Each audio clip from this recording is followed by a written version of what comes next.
Josh and Tina have lived in Birmingham, Alabama for several years. Their house is in the suburbs about 5 miles from downtown. It sits on 2 acres of land with a small creek winding around the property. They don't have any kids, not yet anyway, but they do have a dog and a cat, so they do have kids, sorta. The house has been standing since before the Civil War. The couple both have day jobs and are rarely up late at night. One evening, while watching TV together, they heard a bump from the wall. They looked at each other confused. They shrugged it off as some sort of critter and continued watching TV. A few weeks later, when they were rearranging the furniture in the basement, they heard a gurgling noise come from the wall. Fearing it might be a plumbing leak, Josh started looking around the wall closely for water. He didn't see any, but the sound got louder. He started tapping the wall, listening for a hollow spot. He got to a point where he could easily tell it was hollow behind it. He removed the drywall and found that the wall was made of red bricks. The gurgling stopped, but now he could hear water dripping. He looked at Tina. "Well, what do you think?" I don't know. There's definitely something behind the wall. Let's look for a secret door. They lightly moved their hands over the brick wall, feeling for anything out of the ordinary. They found nothing. Frustrated and tired, they gave up and just went to bed. That night, Josh was startled awake by a crashing sound from the basement. Thinking he had an intruder in his house, he got up to check it out. He grabbed his .357 Magnum and a flashlight. A .357 Magnum? He's fixing on sending someone to hell. He woke Tina up and told her what was going on. "Stay here. I'm going to go check it out. Grab your phone and get ready to call 911, just in case." Be careful, honey, Tina said with a slight crack in her voice. He needs to give her a gun too. Come on, Josh. Josh has worked as a security guard in the past and knew how to handle himself. Tactically stalking with one hand on a flashlight and the other on his gun, he crept down the stairs. The creaking of the stairs added an extra element of fear to the mix. As he reached the main floor, he could hear movement coming from the basement. "Dude, get ready to open fire." He made his way to the doorway to the basement. He turned on the basement light and saw nothing, just the basement landing. He could now hear a low thumping noise, like someone banging on the wall. He slowly crept down the basement stairs. When he got to about the middle of the stairs, the noise abruptly stopped. He froze. Thinking he had someone trapped in his basement, he called out, "Dude, you need to come out with your hands up. I am armed and will not hesitate to defend myself." Nothing happened. He took a deep breath and continued down the stairs. He finally made it to the basement and quickly scanned the whole area. After a thorough search, he realized there was no one there. He relaxed a little, lowered his weapon, and let out a sigh. Out of nowhere, he heard the sound of stone on stone grating.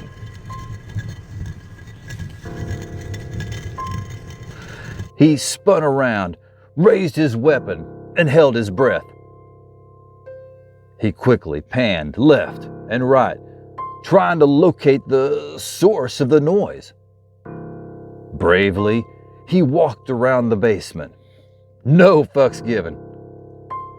After searching everywhere and about to give up, he noticed some bricks sticking out of the wall further than the others. He moved closer to investigate. As he got closer, a foul smell permeated the room. It smelled like a mixture of a rotting corpse, fecal matter, and body odor. Like a nursing home. Or a locker room, I guess. Holding his breath to keep from puking, he pushed closer. As he shined his flashlight on the crack in the wall, he noticed behind it was a hidden room. He tried pulling on the brick wall to open it up some more, but he couldn't move it. It was too heavy.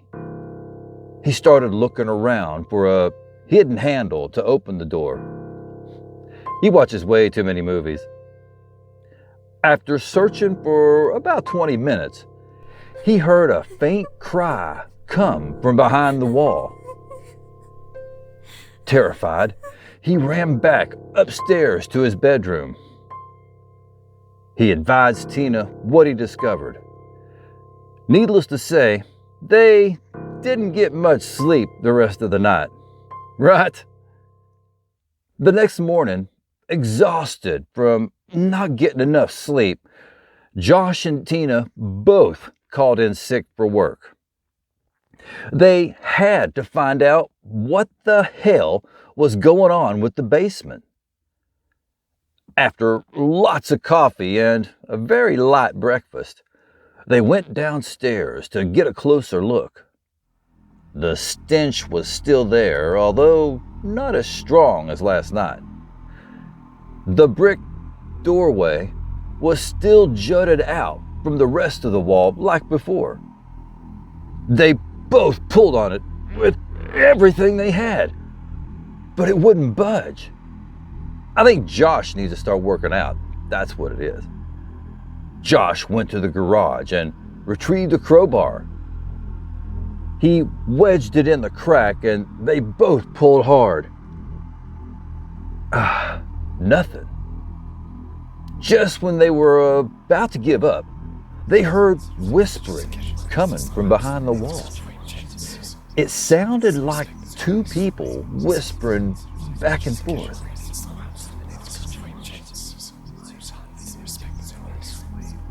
Figuring there must be some kind of mechanism or lock to unlock it, Josh called Patrick, a friend of his he met back when he was working security.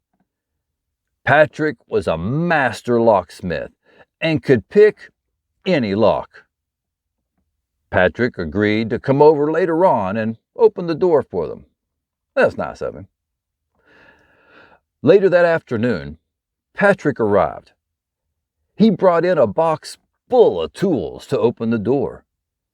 He made his way to the basement and surveyed the wall. Wow, this was built a long time ago, probably in the 1800s.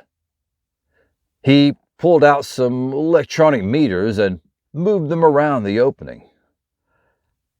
There's a mechanism somewhere that opens this. Hang on a second. He grabbed a second meter from his bag.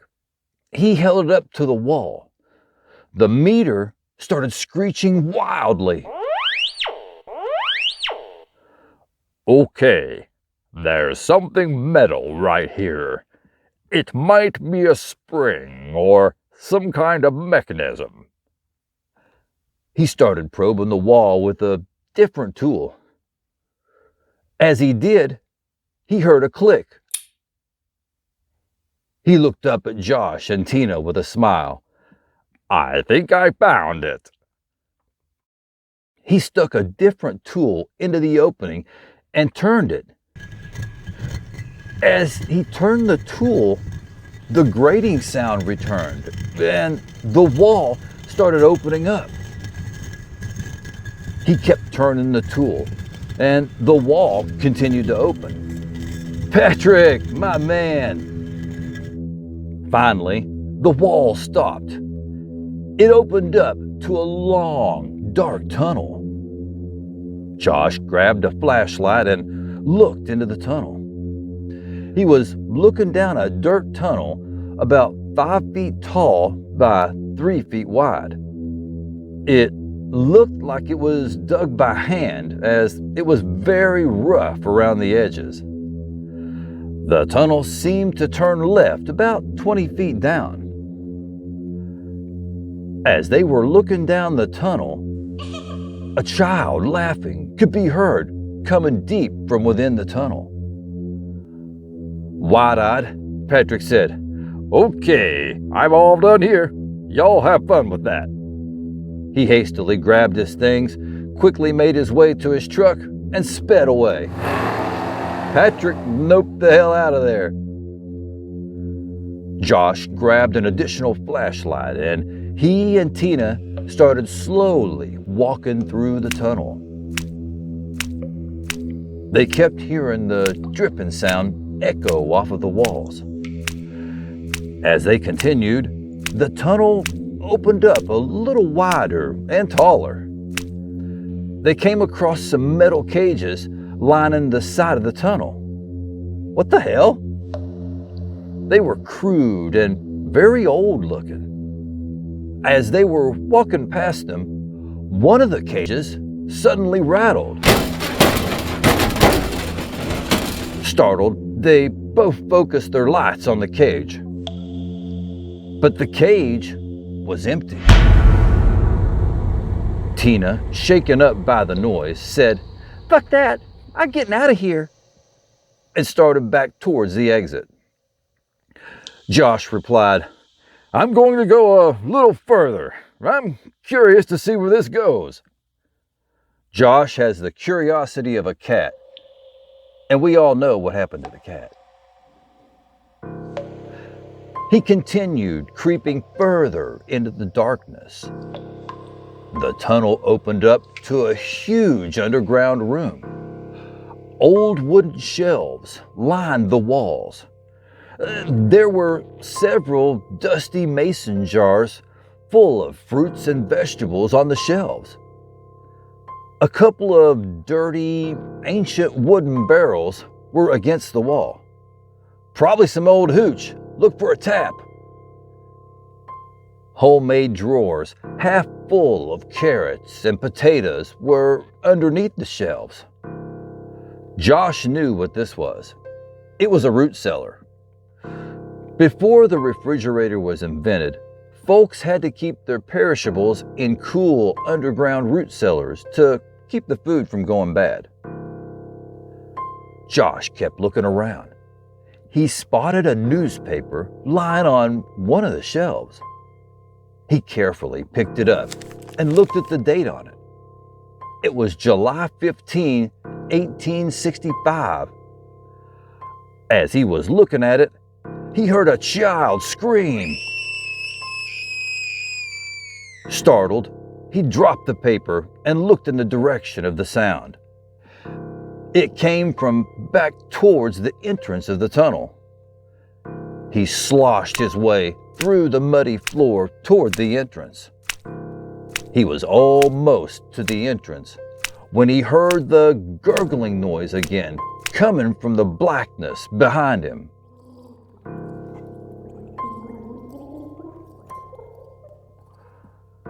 He looked back into the tunnel and saw a short shadow peeking around the corner. Then it ducked back quickly. Trying to run too quickly on the muddy floor, he slipped and fell. When he did, he heard a child giggle from the back of the tunnel.